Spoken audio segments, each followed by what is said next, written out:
Dinoble ko mga kabakal. Dinoble natin mga kabakal. Hindi ko kasi nagustuhan yung resulta. Ayan na, dinoble ko. So yan, final na talaga yan mga kabakal. Pero hindi na siya single capping. Hindi na siya single pass. Ayan, medyo okay na mga kabakal. Ayan, diyan sa baba. Sa kabila naman mga kabakal, sunod.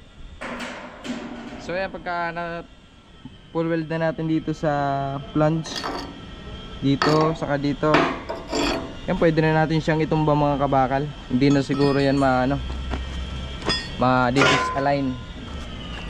Ayan o. At saka naka-pattern naman siya dito mga kabakal. Nakalapat siya dito, kaya hindi siya ma-disalign na pag ganon. Payuko or patingala. Ayan o. Tuwid naman mga kabakal. So pwede ko na siyang itumba.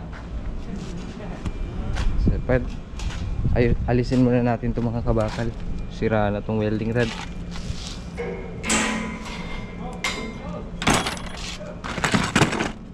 Alisin muna natin ito. Yan, yan.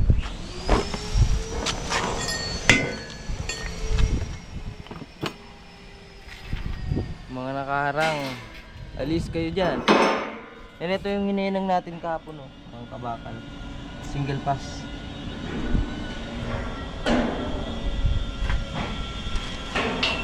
Ito yung ginagamit ko pambaliktad mga kabakal. Tawag namin dito mga kabakal is salbahe. Ayan.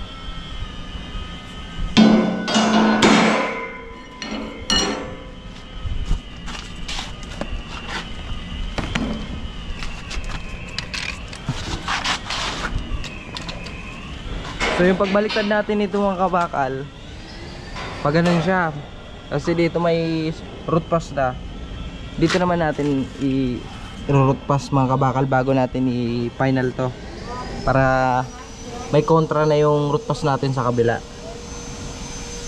Ayan.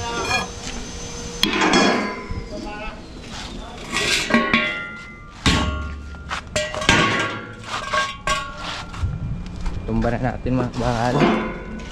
Wala nang nakaharang. Ganito yan mga kabakal. Ganito lang siya. Papunta pala dito. Tapos ayan, iaangat mo lang yan mga kabakal.